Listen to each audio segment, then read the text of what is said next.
Hello. This is our group's analysis of our digital health campaign, and it's with Mighty Strong Multiple Sclerosis. I am Haley Zavzsa. I am Raeminda Tagbo. I am Zhao. And this is our table of contents, and the topics covered are what is multiple sclerosis, target audience, goal of the campaign, research phase, dissemination strategy, analytics, and conclusion. So, what is multiple sclerosis? So, it is usually abbreviated as MS, and it's a condition where myelin cells that surround and protect the central nervous system are compromised by the immune system. So, here are some general facts. According to the World Health Organization, in the US, there are about 1 million adults who have multiple sclerosis. Worldwide, that number is bumped up to 2.5 million people with MS, and at the moment, there is no known way to prevent it. So meet the team. I'm Raeminda, and I did graphic design and video editing for this campaign on our Instagram account at MightyStrongMS 2024, and I also created a complimentary website for it. Hello, I am Haley. I am the group's data researcher. I conducted the Instagram poll surveys, analyzed results for the student union activity, and I collected data to analyze from the insight section of the Instagram. Hi, I am Zoe. I am responsible for researching facts and symptoms about multiple sclerosis and organizing the information in a concise and understandable way. The goal of our campaign was to raise awareness through Instagram and our website about the symptoms of multiple sclerosis in the Las Vegas community. We initially set out to target the students of the University of Nevada, Las Vegas to be our audience, but through our social media page, we expanded our audience to both UNLV students and individuals with MS from different states across the nation. So our goal is to educate the UNLV students, raise awareness about the early symptoms of MS, and identify them to their children if applicable to prevent worsening symptoms.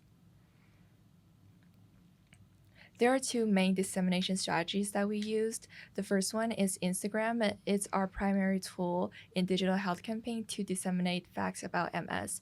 Young people tend to use social media to validate disease-related content. Individuals concerned about the disease are more likely to engage with and agree with the health messages. We also use website. We researched that more than 99% of older students had internet access at home. Website-wise, that means that even though people may be offline on social media, they are not completely offline, and that called for promotion of website. The evaluation measures, we use surveys, Instagram Insights, and the Student Union in-person survey. With the surveys, we did weekly surveys, which are about 1 to 2 days after the informational post. The surveys are implemented through Instagram poll feature through stories on the Instagram. And the Insights on Instagram have a user feature where users can access the views, interactions, and followers during the span of a week. And the group went on the Student Union on November 1st, 2024 to ask the UNLV community questions about the MS and dissemination strategies. The two main tools that we used in the research process are peer-reviewed research articles from the UNLV library database and Google Scholars. We also collected data from Center of Disease Control and Prevention. We organized complex information of multiple sclerosis, including definition of MS, symptoms of MS, and demographics that can potentially be affected by MS.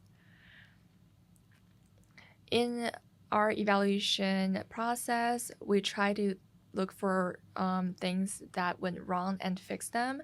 We evaluate the type of information provided for the community. We try to eliminate any ambiguity and research evaluation methods for our digital health campaign.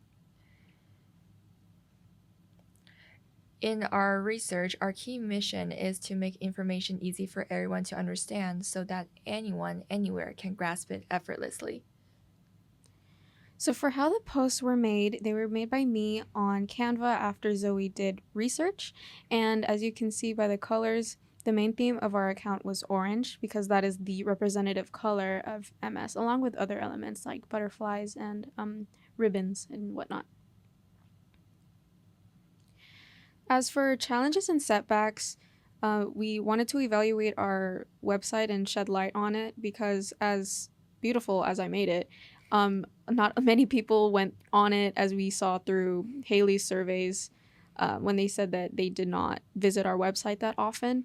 And this means that I could have used that time making the website on making a Facebook page instead for extra reach. Data analysis. The first data analysis that we did was on November 1st, 2024, and this was through the Student Union in-person activity. We had 10 questions, and the first question was, what do you know about MS? Do you think it's curable or preventable? One person knew what MS was, but wasn't familiar with the disease. The other 8 people have never heard of it. And then in question 2, do you know anyone with MS? No one knew anyone with MS. And then in question 3, what do you think is the age range this disease can permanently disable men and women? Only one person said that MS could affect young adults, and 7 other people said that older people about 45 and above would have MS. And this also represented to us the stigmatization with the disease and how not a lot of people know that this disease can affect the younger audience. And in question 4, what are known contributing factors to MS? Is it caused by environmental or genetic factors? 5 people said both environmental and genetic factors. 1 person said genetic factors only, and 1 person said environmental factors only. In question 5, what is the life expectancy for people with MS? 2 people with MS said that the life expectancy was up to 60 to 70 years old. 2 people said 20 years after diagnosis, and 1 person said 10 years after diagnosis.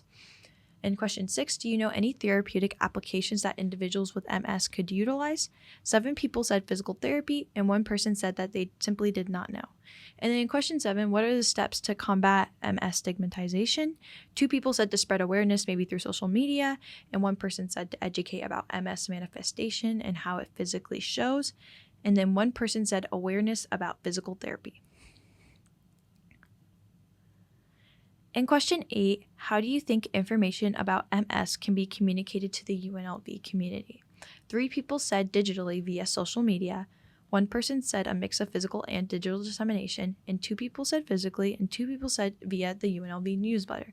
This response led us to mainly use a digital dissemination tactic. However, we occasionally went out in public and we gave out physical flyers that showcased our social media and website handle.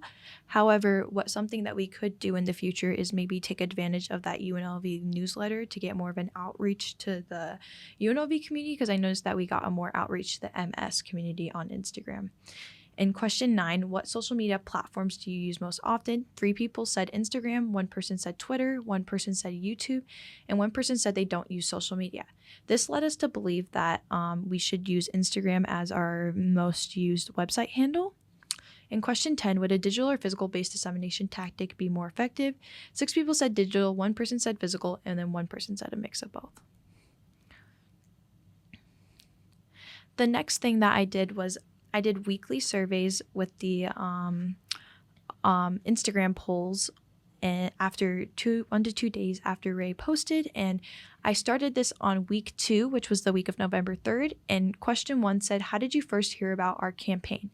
42% people said through social media, 32% said word of mouth, and 26% said in person. Question 2, before this campaign, were you aware of MS? 26% of people said yes, and 74% of people said no. In question 3, have you interacted with the campaign? 69% of people said yes via comments and likes. 8% said via reposting. 23% people said no. And the most concerning thing was during the second week was that 0 people said that they visited our website, which caused us to go back and evaluate that. And the survey results for week 3, 75% of people were not aware of MS, and 25% of people were aware of MS. And then 55% of people interacted with the campaign via comments and likes, 9% via reposting, and then 27% of people didn't interact. And then a good thing was that 9% this week interacted via our website, which was a good sign. And then in question 3, how often do you engage with our campaign content? 55% of people said frequently, 36% of people said occasionally, and then 9% of people said never. And then on question 4, on a scale of 1 to 5, how engaging do you find this campaign? We had 10 responses, and it was 2 people gave us a rating of 3, 2 people gave us a rating of 4, and then 5 people gave us a rating of 5. In the next week, we did it in week 5, which it was also on our fault that we should have continuously been posting and continuously been keeping up with the Instagram stories. So on the next time that we ever do a campaign, we would definitely take advantage of our mistakes and do better. And then with question 1, it was, have you interacted with the campaign?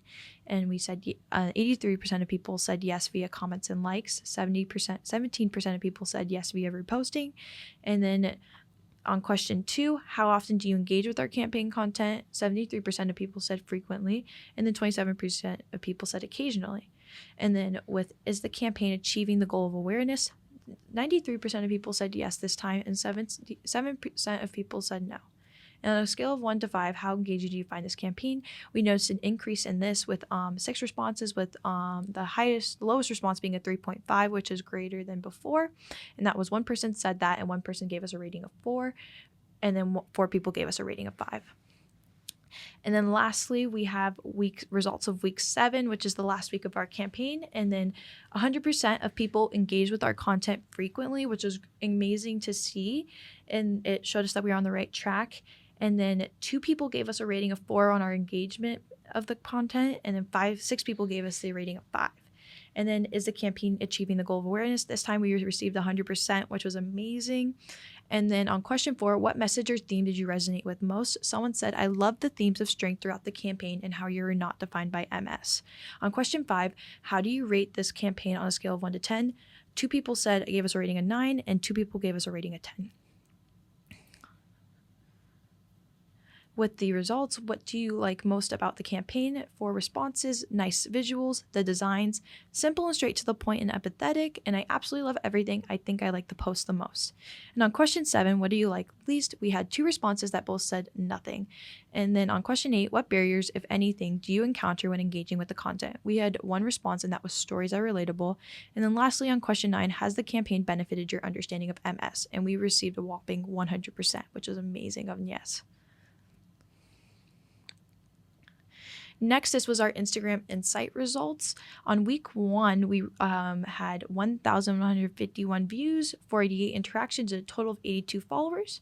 On week 2, we had 1,166 views, 49 interactions, and 82 views, which is a good increase. And then we dropped down in week 3 to 436 views, 29 interactions, and 82 total followers. And then we increased again in week 4 with 905 views, 43 interactions, and 82 total followers. And then on week 5, 7 story posts were made. And this created our views to be 323 with 6 interactions and a total of 82 followers. And then on week 6, 2 posts were made, and it had an interaction of 602 people, 33 interactions, and 82 followers with the views of 602. And then in week 7, 11 stories were posted with 426 views, 4 interactions, and a total of 82 followers.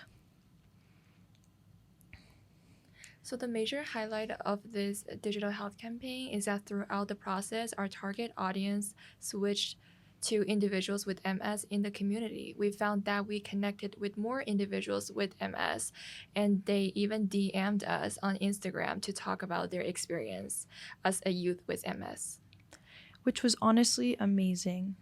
And in conclusion, our campaign was a success because according to our survey questions, the campaign 100% benefit our audience's understanding of MS, and we 100% achieved the goal of awareness. In the future, a longer campaign will benefit us as well as changing the use of our website to Facebook. And this also caused us to believe that in the future we will do a longer campaign, and we will do graphs, and we will try to also incorporate people with experiences with MS. We attempted to do that many times throughout the campaign, but we did not yet find that. Thank you so much for our presentation. Here are our references. Thank you. Thank you.